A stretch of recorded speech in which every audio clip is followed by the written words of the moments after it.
காதல் ஒன்றும் நல்ல நேரம் பார்ப்பதில்லையே, ராகு காலம் கூட ராசியாகுமே.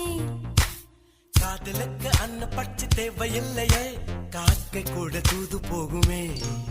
காதல் ஜோதி புகைவதில்லை, காதல் என்றும் குற்றமே பார்ப்பதில்லை. இதில் அற்பமானது எதுவும் இல்லை, இந்த நுட்பம் புரியவில்லை.